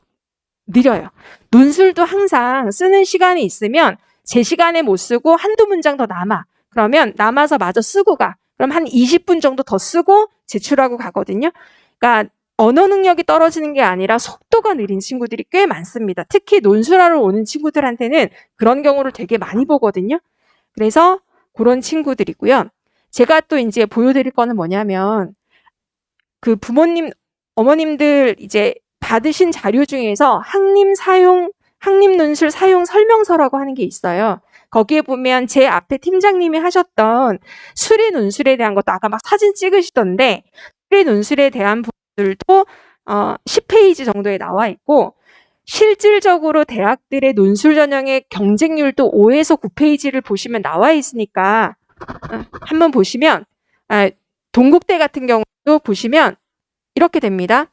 원서 넣을 때 경쟁률과 실제 경쟁률의 차이가 커요. 원서 넣을 때 경쟁률이 보통 35.3대 1이었다면 실질 경쟁률은 9대 1 정도로 3분의 1에서 4분의 1 정도로 떨어집니다. 수능 최저 조건이 있는 대학은 이렇고 수능 최저 조건이 없는 대학은 원서 낼 때의 경쟁률이 그대로 경쟁률로 볼 수 있어요. 그 다음번에 합격 사례는 이번에는 서울여대 2명을 제가 이제 가지고 왔는데요. 서울여대 이 친구가 보시면 일반고고 내신이 4에서 5등급이고요. 수능은 이렇게 이제 3, 5, 4, 4, 5 절대로 정시로 인서울은 힘든 친구죠. 인서울은 힘든 친구고 이 친구가 4에서 5등급 정도 내신을 해서 얘도 2개 정도를 학종을 썼어요. 어디를 썼냐면 대진대하고 제가 알기로 한 군데가 기억이 안 나는데 경기도에 있는 어떤 대학이에요. 예. 명지대하고 대진대, 경기도에 있는 대진대 이렇게 2군데를 쓰고 나머지 4개를 논술을 썼는데 얘는 문헌정보학과. 예. 그래서 서울여대 이제 합격을 했고요. 요 다음번 친구도 마찬가지로 서울여대 합격을 했는데 이 친구는 일반고 내신이 4등급이고 수능 점수가 이렇게 됩니다. 5, 4, 4, 3, 5. 그런데 서울여대가 원했었던 수능 최저가 2개 합이 7이었거든요. 앞에 있는 친구도 그렇고 뒤에 있는 친구도 이렇게 동시에 맞춰서 온 친구라고 볼 수가 있고요. 요 아이들에 대한 후기도 아까 말씀드린 사용 설명서에 들어 있습니다. 그래서 후기를 한번 보시고 하면 아실 수 있고요. 서울여대 같은 경우에도 논술 전형의 경쟁률을 한번 보시면 논술 전형이 경쟁률이 높다고 걱정을 많이 하시는데 실제로는 수능 최저를 맞춘 애들 사이에서의 경쟁률, 실질 경쟁률을 보면 원서 넣을 때 경쟁률의 3분의 1에서 많은 경우에 4분의 1 정도까지 줄어든다라는 거. 그걸 아시면 이게 완벽하게 논술만 준비하는 게 아니라 수능도 일정 정도 준비하면서 논술로 승부 볼 수 있다라는 거. 요거를 좀 참고해 주셨으면 좋겠고요. 그래서 저는 입시에 대한 상담도 1학기 때의 전략과 여름방학 때 전략과 여름방학 이후의 전략을 다르게 아이들한테 제시를 하거든요.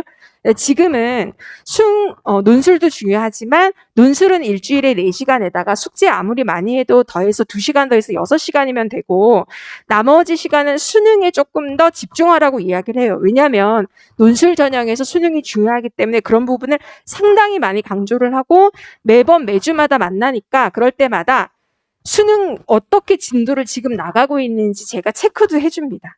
예, 수능 이 정도 했는데 이렇게밖에 못했어? 더 해야. 실전 모의논술 연습해야지. 해봐. 이렇게 해서 계속적으로 체크도 하고 하니까 그런 부분 보시고 이제 참고하고 제 수업에 대해서 이제 관심을 가져주시기 바랍니다. 저는 여기까지 하고요. 시간이 다 돼서 다음번 선생님 모시겠습니다. 감사합니다. 안녕하세요. 많이 힘드시죠? 네, 사실 어머님들이 이 설명의 안내 문자 받으셨을 때 이 2부가 대학별 논술 대비법 아마 이렇게 써져 있었을 겁니다. 그럼 이제 어머님들이 기대하시는 설명에는 아마 뭐 연세대학교 논술 준비는 이렇게 해야 되고 뭐 성대 같은 경우 이렇게 해야 되고 뭐 서강대 같은 경우 이렇게 해야 된다. 이렇게 각 대학교의 어떤 논술 대비법을 알려주지 않나 싶어서 그런 정보들을 조금 기다리고 있을 거라고 생각을 했는데 사실 그 대학별 논술 대비법은 각 대학교 입시 요강들이 확정이 되고 그다음에 그 대학들이 이제 모의 논술을 봐요. 마치 수능도 보게 되면 3월하고 6월에 모의 수능을 보듯이 논술도 모의 논술을 보는데 보통 모의 논술을 언제쯤 보냐면은 4월 한 말부터 그리고 6월달, 7월달까지 모의 논술을 봅니다. 그래서 각 대학교의 모의 논술 문제들이 어느 정도 조금 나오고 그다음에 각 대학별 입시 요강들이 어느 정도 조금 확정이 되면 저희가 그때 대학별 논술 대비법과 관련된 설명회를 따로 할 거예요. 시점은 언제냐면 올해 기말고사 휴강 기간 정도가 될 겁니다. 그래서 수식 콘서트라는 이름으로 뭐 연서성, 그다음에 뭐 상위권 대학교, 그다음에 뭐 중위권 대학교, 그다음에 인솔권 대학교 이렇게 묶여서 각 대학교 논술 대비법 설명회가 있을 테니까 그때 좀 참고로 해서 들어주시면 되고요. 저도 보통 설명회 때 제 강의 자랑보다는 사실은 가장 일반적인 어떤 논술 준비법과 관련된 이야기들을 해서 오늘은 그냥 아주 심플하게 그냥 제 자랑만 조금 하고 끝내겠습니다. 시간은 한 10분 정도 소요될 것 같아요. 제가 가르쳤던 친구들 중에 조금 이제 기억에 남는 친구들을 한번 이렇게 좀 모아봤는데, 뭐 이제 한양대학교는 이제 앞에 뭐 들어보셨다시피 인문계열 같은 경우에는 경쟁률이 엄청 높아요. 보통 이제 100대를 넘어가는데, 합격한 친구들 중에서 조금 이제 뭐 기억 나는 친구들 몇몇을 조금 소개해 드린다면은, 맨 위에 이제 연영과 붙었던 친구, 한양대 연영과 붙었던 친구 같은 경우에는 삼수에서 들어갔습니다. 근데 이제 이 친구가 대일외고 다녔었던 친구인데, 현역 때 저한테 수업을 들었었어요. 근데 이제 이 친구하고 이렇게 첨삭 시간에 글을 보다 보면 얘는 글이 약간 좀 예술 쪽 성향이 있는 것 같아서 넌 나중에 계열이 너가 뭘 해야 될지 모르겠지만 아마 너의 앞으로 어떤 진로는 예술 쪽으로 나가는 게 어떨까 그런 상담을 한 적이 있었었는데 그 친구가 그러더라고요. 자기는 평생 예술 쪽에 재능이 있는 것 같다는 얘기를 한 번도 들어본 적이 없다고. 그래서 이 친구는 원래 이제 꿈이 당시에는 이제 공무원이었고 그래서 당시에 현역 때는 지방에 있는 어떤 수도권 대학교 행정학과에 진학했던 친구입니다. 이제 대학을 다니다가 대학교 2학년 때 행정학과 수업들이 조금 별로 재미도 없고 그리고 갑자기 드라마나 영화 제작을 하는데 꽂혀가지고서 작년에 한양대학교 논술 준비를 하고 연영과에 들어갔던 친구예요. 그래서 약간 조금 기억이 나고 그다음에 밑에 그 정외과 친구 같은 경우에는 제 지인의 따님이었습니다. 제 지인의 따님. 제 지인은 국어 선생님이었는데 딸을 이제 고등학교 3학년 때까지 지켜보니까 애가 게임에만 관심이 있고 공부에는 별로 관심이 없고 다른 전형으로는 도저히 인설권도 조금 힘들 것 같아서 우리 딸을 조금 책임지고 논술을 보내달라 해서 5월 달쯤에 왔어요. 그래서 그 친구를 이제 그때부터 조금 가르쳐가지고서 결과가 이렇게 나왔죠. 지금 아주 밥을 잘 얻어먹고 있습니다. 지인분들한테. 그다음에 밑에 그 한양대학교 미디어 커뮤니케이션 학부를 합격한 친구는 이 친구는 원서 6개 중에 5개는 수능 최저 있는 데를 썼고 하나 유일하게 최저 없는 데를 한양대만 썼는데 막상 수능을 봤더니 수능 최저를 하나도 못 맞춰서 쓸 수 있는 학교는 한양대 미디어 커뮤니케이션밖에 없었던 거예요. 여기 떨어지면 이제 이 친구는 재수였겠죠. 근데 아직도 기억나는 게 이 친구는 정말 글을 쓸 때 이를 악물고 쓰더라고요. 이를 악물고. 그래서 이 친구 같은 경우에 조금 붙겠다 싶었는데 경쟁률 어마어마한 경쟁률 뭐 196대 1을 뚫고 들어갔습니다. 그래서 이 친구 나중에 이제 유튜브 영상 보면은 뭐 한양대학교 논술 합격자 인터뷰하는 영상이 있는데 거기 나오는 친구예요. 수업 같이 했었었고요. 그다음에 뭐 이제 뭐 밑에 하나하나 얘기하다 보면 되게 조금 길어질 것 같아서 그 왜 보면은 끝에서 네 번째 이제 중앙대 경희대 중문과 동시에 합격했던 친구가 있었었는데 이 친구는 일요일날 아침에 수업을 하려고 출석부를 보니까 생판 듣도 보도 못한 학교 이름이 적혀 있는 거예요, 출석부에. 그래서 이 학교가 어디냐라고 했더니 학교가 과천에 있대요. 집이 과천이죠. 근데 과천에서 중계까지 온 겁니다. 그래서 너 과천에서 여기까지 왜 왔니? 했더니 자기 뭐 친척 언니가 저한테 이제 수업을 듣고 합격을 해서 친척 언니 소개로 여기까지 왔대요. 그럴 거면 강남이 더 가까운데 그냥 강남으로 가지 왜 여기까지 왔어?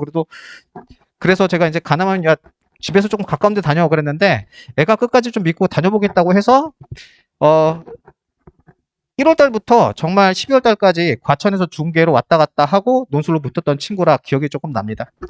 그래서 제가 지금 이제 주로 이렇게 논술 합격자들 중에 기억에 남는 친구들이라고 이렇게 좀 몇 개 뽑아놨는데 주로 뭐 한양대 경쟁률 좀 높은 학교들 그리고 주로 이제 중복 합격했던 친구들을 제가 사례로 조금 보여드렸거든요. 이 친구들의 논술 실력을 상, 중, 하 딱 이렇게 등급을 3개로만 나눈다면 어느 정도 실력을 갖췄을 것 같아요? 적어도 복수 합격하려면은 혹은 경쟁률을 100대 1 넘는 데 뚫으려면은 사실 논술 실력이 얼추 상에 가까운 수준에 이르러야 됩니다. 자, 그런데 이 친구들을 제가 저하고 얼마나 조금 수업을 했나 그 기간들을 조금 한번 분석했더니 짧게는 5개월, 그 다음에 조금 이제 오래 한 친구는 저하고 한 1년 정도 했더라고요, 수업들을. 그래서 제가 좀 미리 말씀드리고 싶은 건 논술에서 어느 정도 수준에 올라 정말 왜 본인이 원하는 학교에 합격하고 싶다면은 최소한 5개월 이상 수업을 들어야 조금 효과가 있습니다. 이거는 조금 분명하게 말씀을 드리고 싶어요. 자, 그리고 이제 제 강의와 관련돼서 수업과 관련돼서 조금 말씀을 드리면 크게 이제 학생 관리 부분하고 강의 부분하고 조금 나눠서 말씀을 드릴게요. 특히 제가 코로나 이후에 학생 관리 쪽에 조금 많이 신경을 쓰고 있는데요. 우선 학생 관리의 핵심은 지속적인 소통이라고 생각을 합니다. 그래서 우선은 첫 번째 수업 때는 개별적으로 제가 상담을 하는데 첫 수업 때는 애들에게 상담 양식을 나눠주고 애들이 갖고 있는 스펙들을 기재하도록 만들고 그 다음에 가고 싶은 학교들을 기재하게 만들고 그리고 글 쓰는 시간에 개별적으로 상담 양식에 기입한 내용들을 가지고서 개별적으로 상담하는 시간들을 가져요. 그리고 두 번째는 관심 학생이라고 써 있는데 이 관심 학생들 같은 경우에는 수업 시간하고 별도로 제가 날짜들을 조율해서 학생들을 따로 만나는 시간들을 갖습니다. 여기서 관심 학생은 사실은 이런 거 있죠. 생각보다 약간 독해나 글 쓰는 능력들이 조금 따라오는 속도가 더딘 친구들, 그 다음에 두 번째는 코로나 때문에 수업을 조금 많이 빠진 친구들, 그리고 개별적으로 다른 고민이 있는 친구들 같은 경우에는 개별적으로 따로 시간들을 조율해서 상담과 첨삭 일정을 조금 잡습니다. 그리고 세 번째는 한 달에 한 번 정도 이제 부모님들에게 아이들의 어떤 성취도를 전달해 드리려고 하는데요. 사실 스쿨링의 성적을 올려놓고 부모님께 문자를 보내드려도 잘 안 보시더라고요.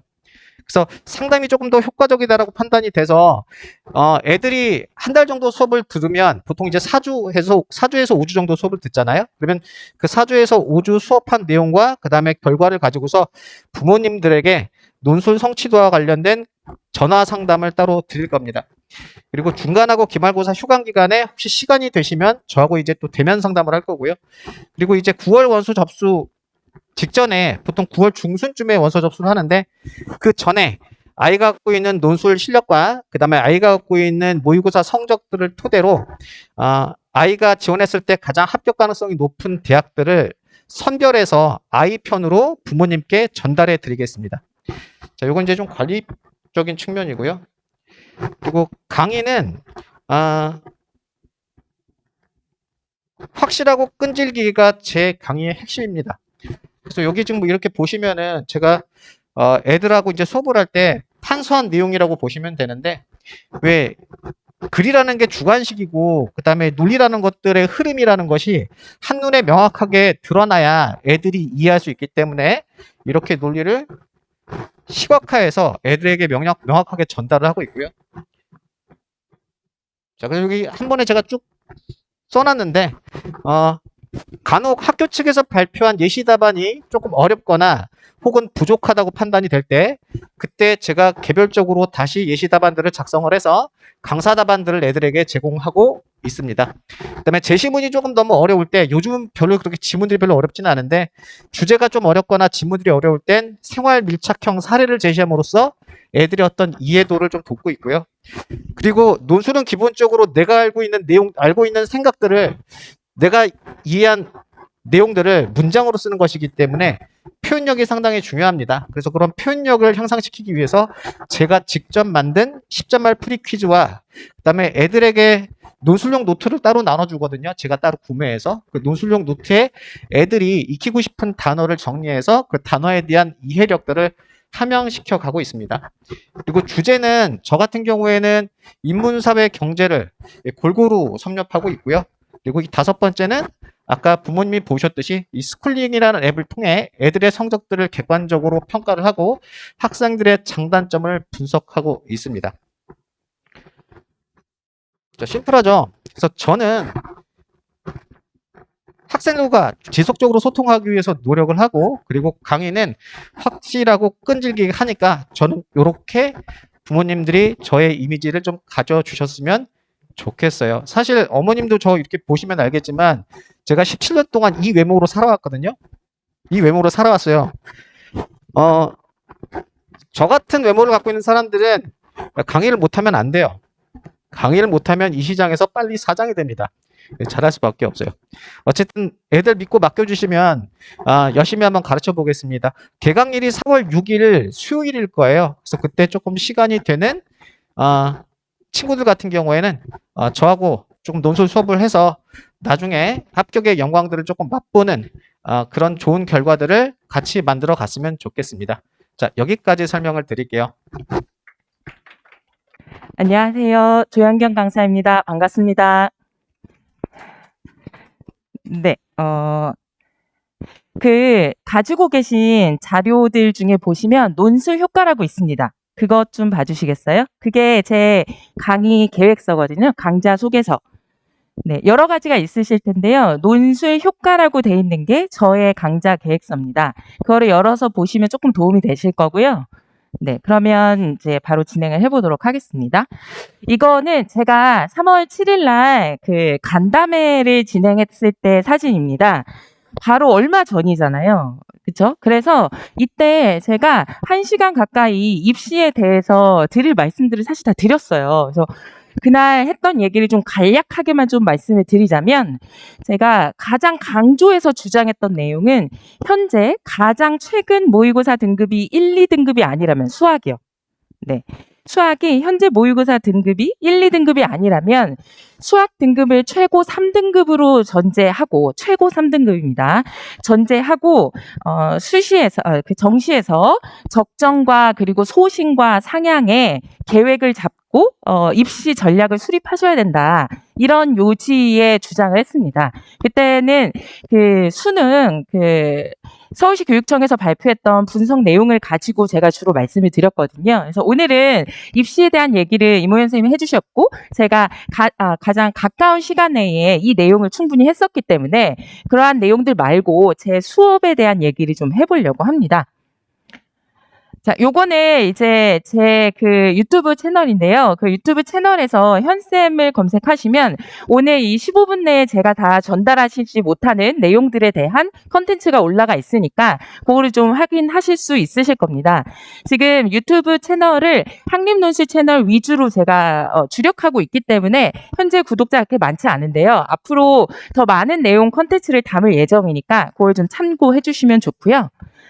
자, 그 다음에 이제 이게 중요한 내용이 될 것 같아요. 아까 말씀드렸던 사진으로 보여드렸던 3월 7일 간담회를 했을 때, 그때 간담회 다 끝나고 나서 학부모님들하고 얘기하고 났을 때 제일 많이 질문을 하셨던 것이, 그래서 어떤 강사 수업을 들어야 될까요? 이 얘기를 진짜 많이 하시더라고요. 오늘 제가 드려야 될 말씀은 그것과 관련이 있다고 생각합니다. 저는 학부모님들께서 그리고 학생들이 그 강사를 선택할 때 저 세 가지 부분을 좀 생각하셔야 된다고 봅니다. 오늘 계속 쭉 여러 강사들의 얘기를 들으셨을 텐데 그 중에서 저 가이드를 좀 참고하셔서 선택하시면 좋지 않을까. 우선 첫 번째는 당연히 또 입시입니다.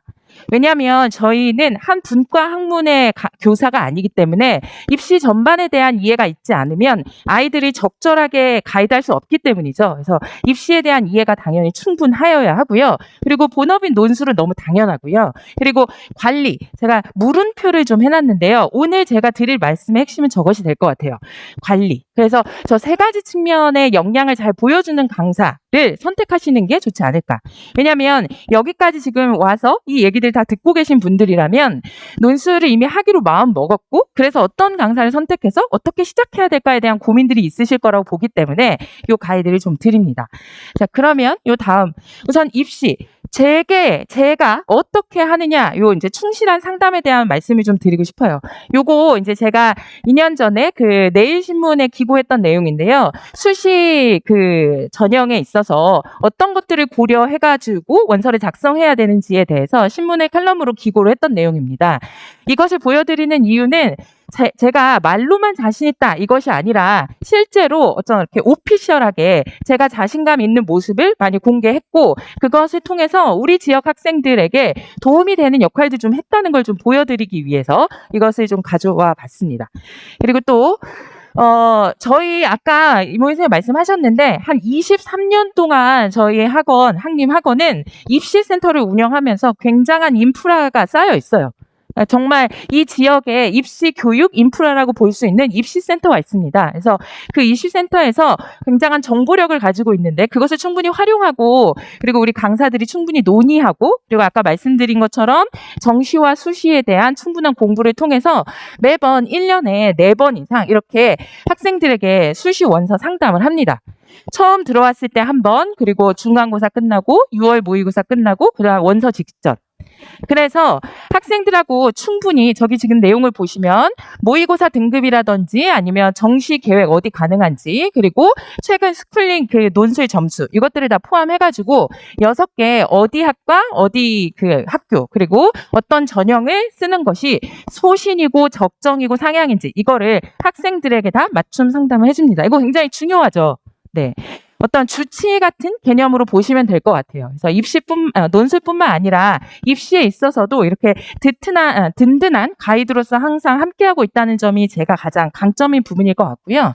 그다음에 또 이 부분, 당연히 본업할 때 최고죠. 논술은 제 논술 강사이니까 논술을 제일 잘해야 되는 게 맞죠. 요거는 이제 제가 매번 수업할 때마다 이제 다 영상으로 촬영을 합니다. 그래서 영상 촬영을 해놨기 때문에 수업을 못 듣는 학생들이라든지 복습하고 싶어하는 학생들에게 언제나 제공되기 때문에 충분히 공부할 수 있는 조건을 만들어주거든요. 그랬을 때 제가 가지고 있던 영상들 중에서 학생들하고 잘 설명하고 얘기했던 내용들을 좀 보여드리는 겁니다. 요거는 문제 요구사항을 읽고 나서 제가 대략적인 개요를 작성한 내용이에요. 저렇게 개요를 작성해놓고 학생들하고 같이 제시문 분석한 다음에 저걸 채워 넣는 거죠. 그리고 이것도 보시면 이제 문제 해결형이라고 써 있잖아요. 지금 여러분 수학에서 뭐 인수분해를 해라, 정적분해를 해라라고 말하면 그것이 무엇을 하라는 것인지 개념에 대한 이해가 있어야 그 문제를 풀 수 있는 것처럼 논술도 문제를 해결해라라고 말하면 해결하라는 것이 어떤 것들을 포함해야 되는지 답안의 필수 구성 요소들이 필요합니다. 그러한 개념 설명들을 하고 있는 내용입니다. 자, 그리고 또 여기를 보시면 이거 이제 제시문 분석을 함께 하는 거죠. 근데 제시문 분석은 그냥 막연하게 제시문을 읽고 제가 읽어낸 내용에 대해서 학생들에게 전달하는 것이 아니라 이렇게 읽어낸 그 제시문의 쟁점과 주장과 근거, 그리고 저자가 이러한 글을 쓰게 된 배경, 그리고 관점, 함축, 기본 과정 이런 것들을 다 함께 분석을 합니다. 학생들에게 저렇게 블랭크 처리된 것을 나눠주고 같이 읽은 다음에 이렇게 저하고 같이 채워보는 거죠. 이 과정이 지속된다면 우리 학생들이 수능 국어와 사탐에도 영향을 안 미칠 수가 없습니다. 왜냐하면 수능 국어 비문학에 나오는 내용들이라는 건 사실 제가 저기 분석해 놓은 저 내용들을 물어보는 거거든요. 객관식으로. 그러니까 우리 학생들은 그것을 자신이 그냥 객관식으로 찍는 것에서 나아가서 자기가 오지선다의 각각의 선지를 만들 수 있는 능력을 기르는 거. 이게 제 수업의 가장 큰 강점이자 포인트라고 생각합니다.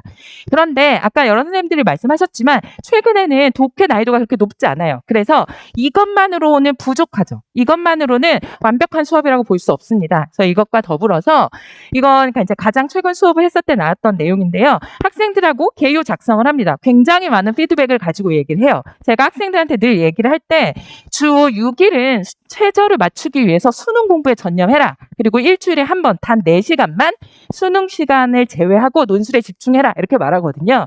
그러려면 그 4시간이 수동적이어서는 안 돼요. 굉장히 적극적이어야 합니다. 그러기 위해서 아까 말씀드린 대로 제시문 분석을 마친 상태에서 그 내용을 토대로 학생들하고 같이 피드백을 해가면서 이렇게 개요를 작성합니다.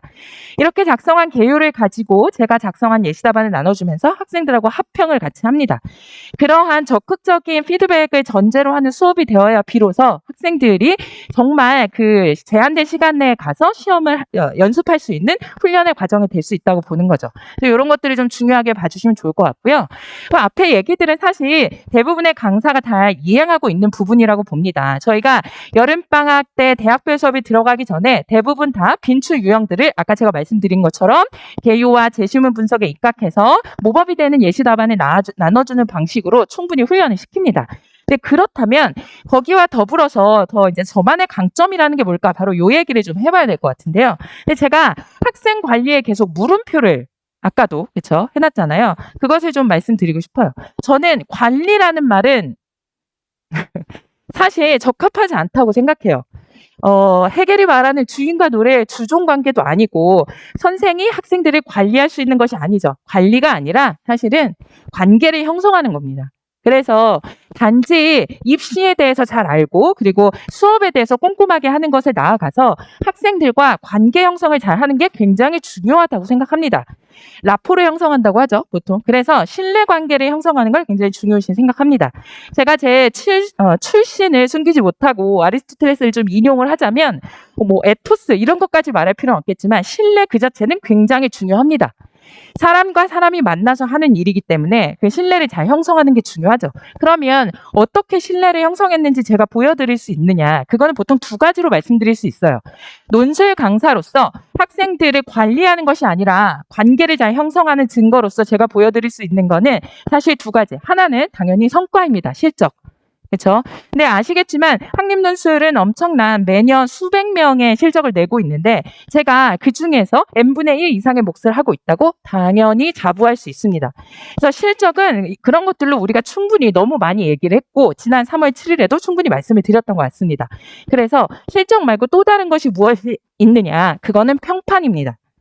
그 평판은 아까 저희 실장님께서 나눠드렸는데 거기 보시면 조영경 선생님 그 합격수기라고 나눠드린 게 있습니다. 맨 마지막에 나눠드렸던 거 그거 한번 좀 봐주시겠습니까?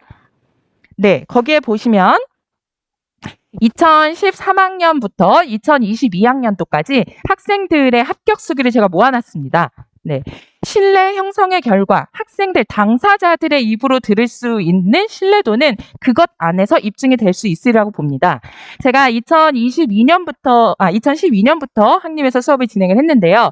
그렇다면 그 학생들이 합격한 연도는 2013학년도입니다. 그래서 2013학년도부터 바로 작년까지 2022년까지 이때 학생들이 제가 뭐라 하지 않아도 자발적으로 합격수기를 써준 학생들이에요. 그래서 거기서 보시면 길이도 제각각이고 내용도 제각각이고 학생들이 자발적으로 썼기 때문에 굉장히 다양한 내용들이 들어있습니다. 그것이 제가 학생들의 관리의 대상이 아니라 동등한 존재로서 수평적인 관계로서 신뢰를 형성해서 좋은 성과를 낸 결과물이지 않을까. 그래서 저에게 있어서 그 학생 학생들이 써준 합격 수위가 굉장히 중요한 요소라고 생각을 합니다. 거기에 보면 제가 좀 중요하다고 생각되는 부분 밑줄 그어놓은 것도 있고요. 그렇지 않은 부분들도 있는데 그거를 쭉 정독해 보시면 아마 몇 가지 공통점을 발견하실 수 있으실 겁니다. 제가 아까 전에 제가 강의하는 모습을 보여드린 것처럼 선생님이 개념에 대해서 설명해 주시고 계율을 구체적으로 짜주시고 예시 답안을 나눠주시는 거 그거 소홀히 하지 말고 열심히 해라라는 그 선배들이 후배들에 대해서 남기는 말들이 공통적인 내용들로 나옵니다.